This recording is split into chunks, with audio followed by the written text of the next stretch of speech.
প্রেম আর কর্তব্যের দ্বন্দ্বে যখন বিশ্বাস ভেঙে যায় তখন জীবনের হিসাব মেলানো বড়ই কঠিন হয়ে পড়ে। সম্পর্কের ভিত্তি যদি নড়বড়ে হয় তবে আইনের কঠিন বর্ম সেই ভাঙন ঠেকাতে পারে না। আমাদের আজকের গল্পটি এমন এক চরম নাটকীয় আর আবেগঘন ঘটনার, যা মেঘে ঢাকা বান্দরবানের এক রহস্যময় পটভূমিতে রচিত, যেখানে ভালোবাসার মানুষের হাতেই হাতকড়া পড়তে হয়েছিল এক নিরপরাধকে। সকালে যখন সূর্যের প্রথম আলো বান্দরবানের সবুজ পাহাড়ে পড়ত, তখন মনে হতো যেন পুরো প্রকৃতি এক মায়াবী চাদরে ঢাকা পড়েছে। কিন্তু এই অপরূপ সৌন্দর্যের মাঝেই শহরের এক ছোট্ট ভাড়া ঘরে রায়হানের জীবনটা ছিল এক নিশ্ছিদ্র অন্ধকারে ঢাকা। রায়হান একসময় পুলিশ বিভাগে সাব ইন্সপেক্টর ছিল, বুদ্ধিমান, সৎ এবং নিজের কর্তব্যের জন্য জীবন পর্যন্ত দিতে প্রস্তুত। তার বিয়ে হয়েছিল নাবিলার সাথে, সেই নাবিলা যে আজ বান্দরবানের কঠোর এবং চর্চিত ইন্সপেক্টর। দুজনেই একে অপরকে ভালোবেসেছিল, স্বপ্ন দেখেছিল, ইউনিফর্ম পরে একসাথে দেশের সেবা করার শপথ নিয়েছিল। কিন্তু জীবন সবসময় স্বপ্নের পথে চলে না। ৩ বছর আগে একটি বড় চোরাচালান চক্রের কেস রায়হানের হাতে এসেছিল। সে অনেক বড় বড় রাঘব বোয়ালদের ধরার প্রস্তুতি নিয়ে ফেলেছিল। ঠিক তখনই হঠাৎ করে তার বিরুদ্ধে ঘুষ নেওয়ার অভিযোগ ওঠে। মিডিয়ায় খবর রটে যায়, সৎ চেহারার অফিসার বেরোল দুর্নীতিগ্রস্ত।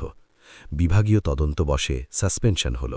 রায়হান বারবার বলতে থাকল যে সে নির্দোষ, কিন্তু তার কাছে কোনো প্রমাণ ছিল না। নাবিলা সে সময় তার কেরিয়ারের সবচেয়ে গুরুত্বপূর্ণ পোস্টিংয়ে ছিল। তার মনে হয়েছিল রায়হান সত্যিই ভুল করেছে।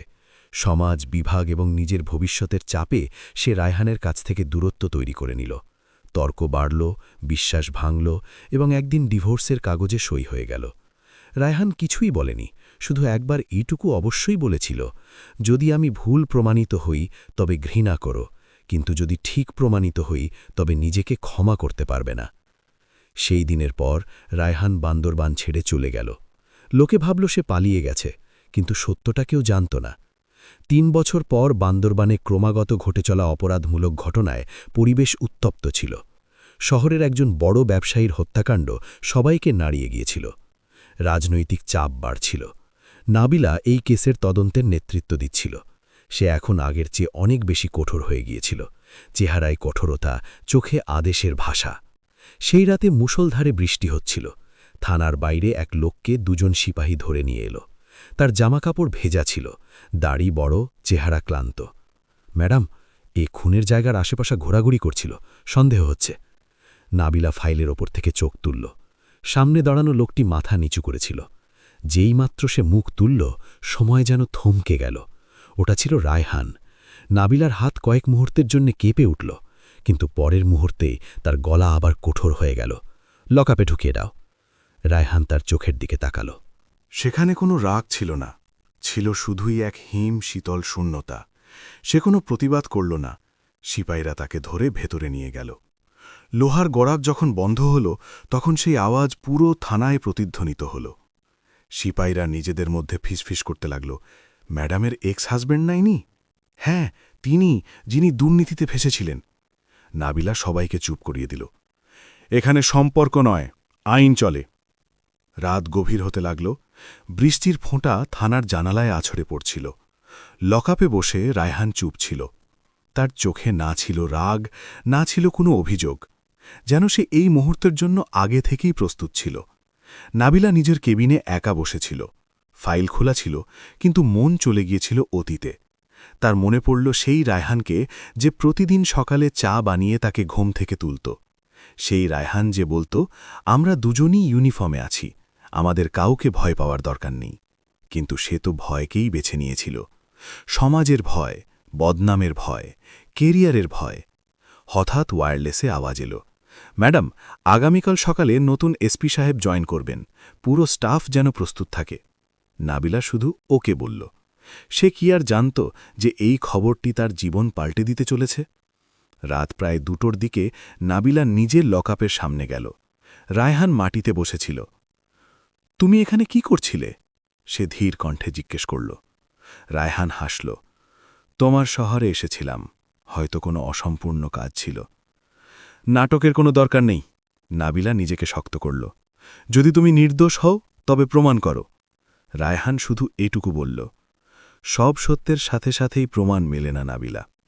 সে এত বছর পর প্রথমবার তার নাম ধরে ডেকেছিল।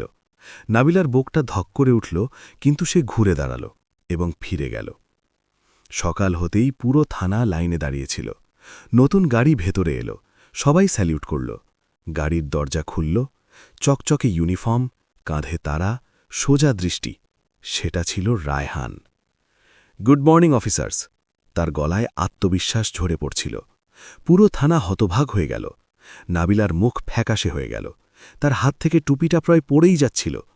রায়হান এগিয়ে গেল, সবাইকে দেখল, আর শেষে তার নজর নাবিলার ওপর এসে থমকে গেল। কোনো রাগ নেই, কোনো কটাক্ষ নেই, শুধুই এক শান্ত গাম্ভীর্য।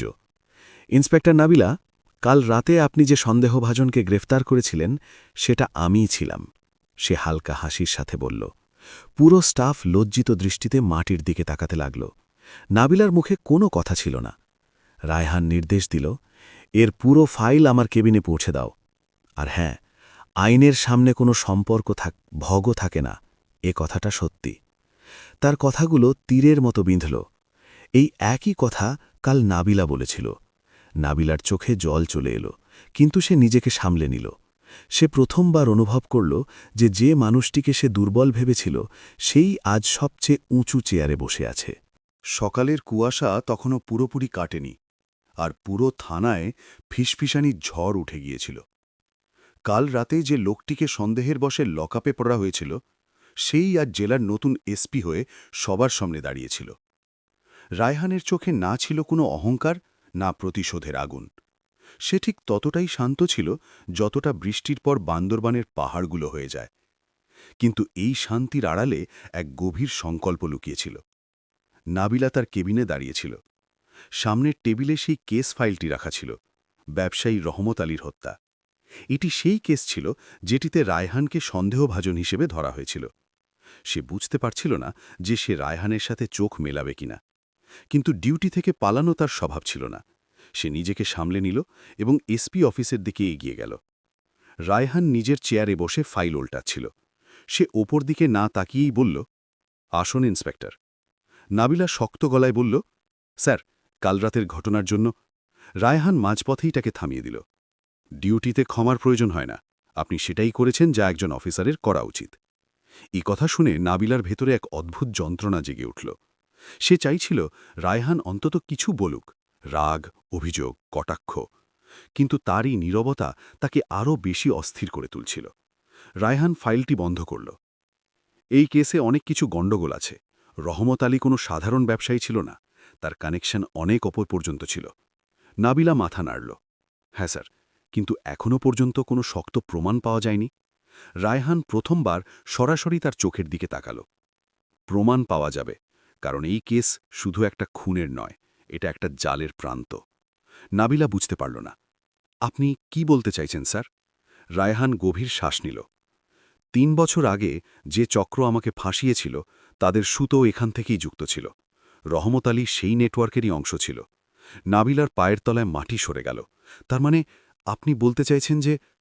তার মানে হল যে লোকটিকে তুমি দোষী ভেবেছিলে সে আসলে সেই চক্রেরই শিকার ছিল, যাকে এখন আমাদের শেষ করতে হবে। ঘরে নিস্তব্ধতা ছেয়ে গেল। বাইরে স্টাফদের আওয়াজ আসছিল, কিন্তু সেই ঘরে শুধু দুজনের শ্বাসের শব্দ শোনা যাচ্ছিল। একজন যে বিশ্বাস হারিয়েছিল, আরেকজন যে বিশ্বাস ভেঙে দিয়েছিল। নাবিলা ধীর স্বরে জিজ্ঞেস করল, আপনি আমাকে বলেননি কেন? রায়হানের চোখে প্রথমবার যন্ত্রণা ফুটে উঠল। যখন আমার উপর অভিযোগ উঠেছিল তখন তুমি আমার কাছে একবারও জিজ্ঞেস করনি যে সত্যিটা কি। তুমি সিদ্ধান্ত নিয়ে ফেলেছিলে। সেই দিনই আমি বুঝে গিয়েছিলাম যে আমার লড়াইটা একার। এই কথাগুলো সরাসরি নাবিলার হৃদয়ে গিয়ে বিঁধিল। তার মনে পড়ে গেল সেই দিনের কথা, যখন মিডিয়ার লোকেরা বাড়ির বাইরে দাঁড়িয়েছিল, যখন বিভাগীয় নোটিশ এসেছিল, যখন সে রাগ আর ভয়ে ডিভোর্সের কাগজ এগিয়ে দিয়েছিল। সে রায়হানের চোখে তখনও এই একই শান্ত ভাব দেখেছিল, কিন্তু সেই নীরবতা আসলে ছিল ভাঙা বিশ্বাসের নীরবতা। রায়হান নিজের গলা স্বাভাবিক করল। এবার পুরনো কথা ছাড়ো, আমাদের কেসের উপর ফোকাস করতে হবে। আমি চাই এই তদন্তের নেতৃত্ব তুমি সামলাও। নাবিলা চমকে উঠল। আমি? হ্যাঁ, তুমি সৎ, আর এই শহরে সত্যটাকে প্রয়োজন। এই বিশ্বাস নাবিলার কাছে কোনো শাস্তির চেয়ে কম ছিল না। যে মানুষটির ওপর সে বিশ্বাস রাখেনি, সেই মানুষটি আজ তার ওপর পূর্ণ ভরসা দেখাচ্ছে। তদন্ত শুরু হলো। কল রেকর্ড বের করা হলো, সিসিটিভি ফুটেজ খতিয়ে দেখা হলো। ধীরে ধীরে ছবিটা পরিষ্কার হতে লাগল। খুনের দিন রহমত আলীর বেশ কিছু রহস্যময় কল একজন স্থানীয় নেতা এবং বিভাগের একজন ঊর্ধ্বতন আধিকারিকের কাছে গিয়েছিল। ব্যাংক অ্যাকাউন্টে সন্দেহজনক লেনদেনের ইঙ্গিত মিলল। নাবিলা প্রতিটি রিপোর্ট রায়হানের সামনে রাখত। দুজনে ঘণ্টার পর ঘণ্টা আলোচনা করত। শুরুতে কথাবার্তা ছিল একেবারেই আনুষ্ঠানিক, জি স্যার, ওকে স্যার। কিন্তু কেস যত গভীরে যেতে লাগল, তাদের মাঝের দূরত্ব একটু একটু করে কমতে লাগল। একদিন সন্ধ্যায় নাবিলা জিজ্ঞেস করল, আপনি যদি নির্দোষ ছিলেন তবে ফিরে এলেন না কেন? লড়তেন, কোর্টে যেতেন? রায়হান জানলার বাইরে তাকাল, যেখানে আবার কুয়াশা নামছিল। আমি লড়াই লড়েছি, চুপচাপ প্রমাণ জোগাড় করেছি, আসল অপরাধীদের ট্র্যাক করেছি। কেস আবার খোলা হয়েছে, আর আমি নির্দোষ প্রমাণিত হয়েছি, প্রমোশন পেয়েছি। কিন্তু সেই সময় পর্যন্ত অনেক কিছু হারিয়ে ফেলেছিলাম। আমিও। নাবিলার ঠোঁট কেঁপে উঠল। আমিও অনেক কিছু হারিয়ে ফেলেছিলাম। রায়হান তার দিকে তাকালো, কিন্তু কিছু বলল না। সেই রাতেই হঠাৎ খবর এলো যে এই কেসের প্রধান সাক্ষীর পথ দুর্ঘটনায় মৃত্যু হয়েছে। নাবিলা বুঝে গেল, এটা কোনো দুর্ঘটনা ছিল না, অনেক বড় কোনো খেলা চলছিল। রায়হান তৎক্ষণাৎ মিটিং ডাকল।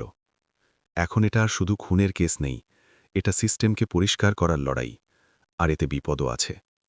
নাবিলা দৃঢ় গলায় বলল, আমি পিছিয়ে আসব না। রায়হান হালকা আসল, আমি জানি। পরের দিন মিডিয়ায় খবর লিক হয়ে গেল যে স্বয়ং এসপি এই কেসটি মনিটর করছেন। রাজনৈতিক চাপ বাড়তে লাগল, ফোন কল আসতে লাগল, কেস বন্ধ করো, নইলে পরিণাম ভালো হবে না। রায়হান প্রতিটি কলের পর শুধু একটাই জবাব দিত, আইনের ঊর্ধ্বে কেউ নয়। নাবিলা এসব দেখছিল। তার মনে পড়ল, একসময় সেও রায়হানের মধ্যে এই একই স্পৃহা দেখত। আর তারপর সে নিজেই সেই স্পৃহার ওপর সন্দেহ করেছিল। এক রাতে থানা থেকে ফেরার সময় নাবিলার গাড়ির পিছু নেওয়া হলো। বাইক আরোহীরা গুলি চালালো, কাঁচ ভেঙে গেল। কোনোমতে সে বেঁচে ফিরল এবং সোজা এসপি অফিসে পৌঁছল। রায়হান ভাঙা গাড়িটি দেখামাত্র তার চেহারা কঠোর হয়ে গেল। এটা একটা হুঁশিয়ারি, নাবিলা বলল, ভয় দেখানোর চেষ্টা। রায়হান প্রথমবার কঠোরভাবে বলল, এখন এটা ব্যক্তিগত হয়ে গেছে, তুমি সাবধানে থেকো। তার গলায় স্পষ্ট উদ্বেগ ছিল, সেই একই উদ্বেগ যা একসময় একজন সাবির থাকত। তদন্তে এখন পরিষ্কার দেখা যাচ্ছিল যে রহমত আলীকে ওই নেটওয়ার্কই খুন করিয়েছিল যারা রায়হানকে ফাঁসিয়েছিল, কারণ সে এখন তাদের জন্য বিপদের কারণ হয়ে দাঁড়িয়েছিল। কিন্তু প্রমাণ জোগাড় করা সহজ ছিল না। প্রতি পদে বাধা, প্রত্যেক সাক্ষীর ওপর চাপ। এক রাতে নাবিলা ফাইল বন্ধ করতে করতে বলল, যদি সেদিন আমি তোমার ওপর বিশ্বাস রাখতাম। রায়হান শান্ত স্বরে বলল, তাহলে হয়তো আজ আমরা এখানে থাকতাম না। কখনো কখনো জীবন আমাদের ভেঙে দিয়েই শক্তিশালী করে তোলে। নাবিলার চোখে জল চলে এলো। তোমার কি আমার ওপর ঘৃণা জন্মায়নি? রায়হান কিছুক্ষণ ভাবল। ঘৃণা নয়, কষ্ট হয়েছিল। কিন্তু কষ্ট মানুষকে হয় শেষ করে দেয়, নয়তো তাকে আরও মজবুত বানিয়ে দেয়। বাইরে পাহাড়ের ওপর বিদ্যুৎ চমকালো, যেন প্রকৃতিও এই সংগ্রামের সাক্ষী। হঠাৎ ওয়্যারলেসে খবর এলো, স্যার, সন্দেহভাজন আধিকারিক পলাতক। রায়হান তক্ষুনি উঠে দাঁড়াল, টিম তৈরি করো, এবার আসল খেলা শুরু হবে। নাবিলা তার দিকে তাকাল। এবার সে শুধু একজন এসপি ছিল না, সে ছিল সেই রায়হান যে একসময় সত্যের জন্য সবকিছু বাজি রেখেছিল। কিন্তু এবার বাজিটা আরও বড় ছিল, শুধু কেরিয়ার নয়, জীবনও। বান্দরবানের পাহাড়ে সেই রাতে এক অদ্ভুত নিস্তব্ধতা ছিল। বাতাস ঠান্ডা তো ছিলই, কিন্তু তাতে ভয়ের এক না বলা শিহরণ মিশেছিল। শহরের ওপর ঘুরপাক খেতে থাকা এই ঝড় এবার প্রকাশ্যে আসতে চলেছিল। রায়হান ও নাবিলা জানত যে তারা শুধু একটা খুনের তদন্ত করছে না, তারা এমন এক নেটওয়ার্ককে চ্যালেঞ্জ জানাচ্ছে যা বছরের পর বছর ধরে সিস্টেমকে ফাঁপা করে দিচ্ছিল। পলাতক আধিকারিকের নাম ছিল তারেক মাহমুদ, সেই অফিসার যে ৩ বছর আগে রায়হানের বিরুদ্ধে মিথ্যে প্রমাণ সাজিয়েছিল। এখন রহমত আলী মারা যাওয়ার পর আর তদন্ত এগোতেই তারেকের নাম বারবার সামনে আসতে লাগল। কিন্তু সে হঠাৎই গায়েব হয়ে গেল। তার বাড়ি থেকে পোড়ানো ফাইল পাওয়া গেল, কম্পিউটারের হার্ড ডিস্ক উধাও ছিল। রায়হান মিটিংয়ে বলল, তারেক পালায়নি, তাকে পালানো হয়েছে, আর যে তাকে পালিয়ে যেতে সাহায্য করেছে সে এখন এখানেই কোথাও বসে আছে।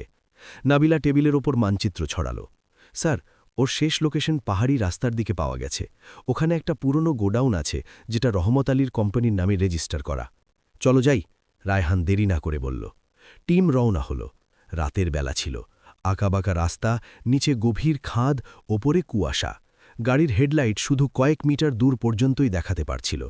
নাবিলার হৃৎস্পন্দন দ্রুত ছিল, কিন্তু চেহারায় ছিল সেই একই কঠোরতা। রায়হান সামনের সিটে বসে রাস্তার দিকে চোখ গেঁথে রেখেছিল। গোডাউনের কাছে পৌঁছতেই তারা গাড়ি থামাল। চারদিকে নিস্তব্ধতা ছিল, কিন্তু ভেতরে হালকা আলোর ঝলক দেখা যাচ্ছিল। টিম দুটো ভাগে ভাগ হয়ে যাও, রায়হান নির্দেশ দিল। কেউ ইশারা ছাড়া গুলি চালাবে না। দরজা ভাঙা হলো। ভেতরে হুড়োহুড়ি পড়ে গেল। কিছু লোক পালাতে শুরু করল। পুলিশ ঘিরে ফেলল। গুলির শব্দ পাহাড়ের বুকে প্রতিধ্বনিত হতে লাগল। কয়েক মিনিটের মধ্যেই দুজন ধরা পড়ল, কিন্তু তারেক সেখানে ছিল না। একটি ঘরে প্রচুর ফাইল আর নগদ টাকা পাওয়া গেল। অস্ত্রের ভাণ্ডারও ছিল। পরিষ্কার বোঝা যাচ্ছিল যে এই নেটওয়ার্ক শুধু দুর্নীতিতেই সীমাবদ্ধ ছিল না, এটি একটি সংঘবদ্ধ অপরাধ চক্র ছিল। তখনই পেছন থেকে গুলি চলল। নাবিলার একদম পাশ ঘেঁষে দেওয়ালে দাগ বসে গেল। রায়হান ঝটকা মেরে তাকে নিচে টেনে নিল। দ্বিতীয় গুলিটি রায়হানের কাঁধ ছুঁয়ে বেরিয়ে গেল। রক্ত বইতে লাগল। স্যার, নাবিলা চিৎকার করে উঠল। রায়হান দাঁতে দাঁত চেপে বলল, আমি ঠিক আছি, আগে ওদের ধরো। টিম পাল্টা জবাব দিল। হামলাকারীরা পালিয়ে গেল, তবে একজন আহত অবস্থায় ধরা পড়ল। তাকে তক্ষুনি হেফাজতে নেওয়া হলো। রায়হানকে হাসপাতালে নিয়ে যাওয়া হলো। গুলি এপার ওপার হয়নি, কিন্তু ক্ষতটা গভীর ছিল। অপারেশন থিয়েটারের বাইরে নাবিলা দাঁড়িয়েছিল। তার চোখ থেকে জল কিছুতেই থামছিল না। সে প্রথমবার অনুভব করল যে আজ যদি রায়হানের কিছু হয়ে যেত, তবে সে নিজেকে কখনো ক্ষমা করতে পারত না। তার মনে পড়ল সেই রায়হানের কথা, যে একসময় বলেছিল, আমরা দুজন একসাথে থাকলে সব মুশকিল আসান হবে, আর সেই তাকে ছেড়ে চলে গিয়েছিল। ডাক্তার বাইরে এলেন। বিপদের কিছু নেই, কিন্তু বিশ্রাম প্রয়োজন। নাবিলা ভেতরে গেল। রায়হান বিছানায় শুয়েছিল। কাঁধে ব্যান্ডেজ বাঁধা, তা সত্ত্বেও মুখে সেই একই শান্ত ভাব। তোমার নিজের জীবনের কোনো পরোয়া নেই? নাবিলার গলা কাঁপছিল। রায়হান হালকা হাসল। ডিউটির চেয়েও বড় কি কিছু হয়? নাবিলার চোখ থেকে জল গড়িয়ে পড়ল। রায়হান প্রথমবার তার হাত ধরল। হ্যাঁ, হয়। বিশ্বাস, যা আমরা হারিয়ে ফেলেছিলাম। ঘরে কয়েক মুহূর্তের জন্য নীরবতা নেমে এলো। বাইরে হাসপাতালের ব্যস্ততা ছিল, কিন্তু ভেতরে দুটো ভাঙা হৃদয় ধীরে ধীরে চোড়া লাগার চেষ্টা করছিল। ওদিকে থানায় ধরা পড়া অপরাধী স্বীকার করল যে তারেক মাহমুদকে এক বড় নেতার ফার্ম হাউসে লুকিয়ে রাখা হয়েছে। সেই নেতা, যার নাম বারবার রহমত আলীর কল রেকর্ডে আসছিল। রায়হান হাসপাতালের বিছানা থেকেই নির্দেশ দিল, রেড করো, এক্ষুনি। নাবিলা বাধা দিল, আপনি বিশ্রাম নিন, আমি সামলে নেব। রায়হান দৃঢ় কণ্ঠে বলল, এই লড়াই আমরা শুরু করেছি, শেষও আমরাই করব। পরের দিন সকালে ফার্ম হাউসে রেড হল। পুলিশের গাড়ি পুরো এলাকা ঘিরে ফেলল। মিডিয়া টের পেয়ে গিয়েছিল। ক্যামেরা দূরে দাঁড়িয়েছিল। ভেতর থেকে হট্টগোল শুরু হয়ে গেল। তারেক মাহমুদ অবশেষে ধরা পড়ল। তার চোখে ভয় স্পষ্ট ছিল। তাকে থানায় আনা হলো। জিজ্ঞাসাবাদ শুরু হলো। প্রথমে সে চুপ করে থাকল, কিন্তু যখন তার সামনে প্রমাণ রাখা হলো, bank transaction, call record, godown থেকে পাওয়া ফাইলগুলো, তখন তার মনোবল ভাঙতে শুরু করল। আমি একা নই, সে অবশেষে বলল। ওপর মহল পর্যন্ত সবাই জড়িত। রায়হানকে আমরা এই জন্যই ফাঁসিয়েছিলাম, কারণ সে আমাদের পথে কাঁটা হয়ে দাঁড়াচ্ছিল। নাবিলার শ্বাস আটকে গেল। সত্যটা সামনে ছিল, সেই একই সত্য যা রায়হান ৩ বছর আগে বলছিল। রায়হান শান্ত স্বরে জিজ্ঞেস করল, রহমত আলীকে খুন কেন করলে? তারেক জবাব দিল, ও আমাদের ব্ল্যাকমেইল করতে শুরু করেছিল। ভয় ছিল যে ও সবকিছু ফাঁস করে দেবে। ঘরে নিস্তব্ধতা নেমে এলো। সিস্টেমের পচন প্রকাশ্যে চলে এসেছিল। কিন্তু বিপদ এখনও কাটেনি। সেই সন্ধ্যায় নাবিলার ফোনে এক অজানা নম্বর থেকে কল এলো। তদন্ত বন্ধ করো, নইলে পরের গুলিটা সোজা বুকে গিয়ে লাগবে। নাবিলা ফোন কেটে দিল, কিন্তু তার চেহারায় প্রথমবার ভয়ের হালকা ঝলক দেখা গেল। রায়হান দেখল, ভয় লাগছে? নাবিলা সত্যিটাই বলে দিল, হ্যাঁ, তবে নিজের জন্য নয়, তোমার জন্য। রায়হান কয়েক মুহূর্ত তার দিকে তাকিয়ে থাকল। আমরা দুজনে অনেক কিছু হারিয়েছি, এখন আর ভয় পেয়ে বাঁচতে পারি না। রাতে হঠাৎ থানার কারেন্ট চলে গেল। কয়েক সেকেন্ডের জন্য পুরো চত্বর অন্ধকারে ডুবে গেল। সেই সময় কেউ ফায়ারিং করল। গুলি জানলা ভেঙে ভেতরে ঢুকল। পুলিশ সতর্ক ছিল, পাল্টা জবাব দেওয়া হলো। হামলাকারীরা পালিয়ে গেল। কিন্তু এটা পরিষ্কার ছিল যে নেটওয়ার্ক দিশেহারা হয়ে পড়েছে। রায়হান পুরো টিমকে সম্বোধন করে বলল, আজ থেকে এটা শুধু কোনো কেস নয়, এটা একটা মিশন। যে ভয় পাচ্ছে সে বাড়ি চলে যাক, আর যে সাথে আছে সে শেষ পর্যন্ত থাকবে। কেউ পিছিয়ে গেল না। নাবিলা রায়হানের দিকে তাকালো। তার চোখে এখন শুধুই সম্মান ছিল। সে বুঝে গিয়েছিল যে আসল ক্ষমতা পদে নয়, চরিত্রে থাকে। পরের দিন রায়হান প্রেস কনফারেন্স করল। আইনের ঊর্ধ্বে কেউ নেই, সে যত বড়ই রাঘব বোয়াল হোক না কেন। এই বিবৃতি পুরো দেশে প্রতিধ্বনিত হল। জনসাধারণের সমর্থন মিলতে শুরু করল। সোশ্যাল মিডিয়ায় লোকেরা লিখতে লাগল, সিস্টেমে এখনও সৎ অফিসার আছে। কিন্তু আলো যত বাড়ে, অন্ধকার ততটাই অস্থির হয়ে ওঠে। তারিক মাহমুদ শেষমেশ সমস্ত নাম ভাস করার জন্য রাজি হল। আদালতে বয়ান দেওয়ার তারিখ ঠিক হল। এটা ওই নেটওয়ার্কের জন্য শেষ আঘাত ছিল। বান্দরবনের পাহাড়ের ওপর সেই সকালে সূর্য এক অন্যরকম দ্যুতি ছড়াচ্ছিল। বাতাসে ঠান্ডা ছিল, কিন্তু শহরের ভেতর এক অস্থিরতা বিরাজ করছিল। আজ আদালতে তারিক মাহমুদ তার বয়ান দিতে চলেছিল। সেই বয়ান যা বছরের পর বছর ধরে জমে থাকা দুর্নীতির শিকড় নাড়িয়ে দিতে পারত। সেই বয়ান যা রায়হানের নির্দোষিতাকে আনুষ্ঠানিকভাবে প্রমাণ করতে পারত। সেই বয়ান যা নাবিলার ভেতর বছরের পর বছর ধরে জমে থাকা অপরাধবোধকে শেষ করে দিতে বা আরও গভীর করে তুলতে পারত। আদালত চত্বরের বাইরে বিশাল পুলিশ বাহিনী মোতায়েন ছিল। মিডিয়া ক্যামেরা লাগিয়ে দাঁড়িয়েছিল। লোকেরা নিজেদের মধ্যে আলোচনা করছিল, সত্যিই কি এত বড় বড় লোকেরা ফাঁসবে? সিস্টেম কি সত্যিই বদলাতে পারে? রায়হান ইউনিফর্ম পরে বুক ফুলিয়ে সম্পূর্ণ শান্তভাবে ভেতরে প্রবেশ করল। তার পেছনে ছিল নাবিলা। দুজনের হাঁটাতেই আত্মবিশ্বাস ছিল, কিন্তু ভেতরে অনুভূতির এক বিশাল স্রোত কইছিল। তারেক মাহমুদকে কড়া পাহারায় আনা হল। তার চোখে আগের মতো সেই অহংকার ছিল না। আজ সে ভেঙে পড়েছিল। আদালতের কার্যক্রম শুরু হল। সরকারি আইনজীবী প্রমাণ পেশ করলেন। Call record, bank statement, godown থেকে উদ্ধার হওয়া অস্ত্রশস্ত্র এবং সাক্ষীদের বয়ান। তারপর এলো সেই মুহূর্ত যার জন্য সবাল অপেক্ষা ছিল। তারেক কাঁপা গলায় বলল, ৩ বছর আগে আমরা রায়হানকে মিথ্যে কেসে ফাঁসিয়েছিলাম, কারণ সে আমাদের রাস্তার কাঁটা হয়ে দাঁড়াচ্ছিল। রহমত আলীও ওই একই নেটওয়ার্কের অংশ ছিল। যখন সে ব্ল্যাকমেল করতে শুরু করল, তখন তাকে খুন করা হলো। আদালতে পিনপতন নীরবতা ছেয়ে গেল। মিডিয়ার ক্যামেরাগুলো দ্রুত চলতে শুরু করল। নাবিলার চোখে জল চলে এলো। এটাই সেই সত্য যা রায়হান ৩ বছর আগে বলেছিল, আর যার উপর সে ভরসা করেনি। বিচারক কঠোর মন্তব্য করলেন, আইন নিয়ে যারা ছিনিমিনি খেলবে তাদের ছেড়ে দেওয়া হবে না। কয়েক সপ্তাহের মধ্যেই রায় এলো। বড় বড় নেতারা গ্রেপ্তার হল, বিভাগের দুর্নীতিগ্রস্ত আধিকারিকরা সাসপেন্ড হল। তারেক মাহমুদ দীর্ঘ শাস্তি পেল। আদালত পরিষ্কার ভাষায় জানাল, রায়হানের উপর ওঠা অভিযোগ ভিত্তিহীন ছিল। তাকে পূর্ণ সম্মানের সাথে কাজে বহাল করা হচ্ছে। পুরো বান্দরবনেই খবরে মুখরিত হয়ে উঠল। লোকেরা সোশ্যাল মিডিয়ায় লিখছিল, সত্যের জয় হয়েছে, সততা এখনও বেঁচে আছে। কিন্তু রায়হানের জন্য এই জয় শুধু আইনি ছিল না, এটি ছিল তার আত্মসম্মান ফিরে পাওয়ার জয়। রায়ের পর মিডিয়া নাবিলাকে ঘিরে ধরল। ম্যাডাম, আপনি একসময় আপনার নিজের স্বামীকেই গ্রেপ্তার করেছিলেন, আজ কি বলবেন? নাবিলা কয়েক মুহূর্ত চুপ করে থাকল। ক্যামেরার সামনে সে প্রথমবার নিজের মনের কথা বলল। সেদিন আমি আইনকে সম্পর্কের ঊর্ধ্বে রেখেছিলাম, কিন্তু আমি একটা ভুল করেছিলাম। আমি সত্য না জেনেই সিদ্ধান্ত নিয়েছিলাম। আজ আমি এটা স্বীকার করছি যে বিশ্বাস হলো সবচেয়ে বড় ভিত্তি। যদি সেটা ভেঙে যায়, তবে আইনও মানুষকে বাঁচাতে পারে না। তার চোখ দিয়ে জল বেরিয়ে এলো। পুরো চত্বর শান্ত হয়ে গেল। রায়হান তার পাশেই দাঁড়িয়েছিল। সে কিছু বলেনি, তবে তার চোখে কোনো অভিযোগ ছিল না, শুধুই এক গভীর উপলব্ধি ছিল।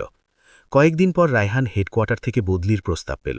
বড় পোস্টিং, বড় শহর আর অনেক বেশি ক্ষমতা।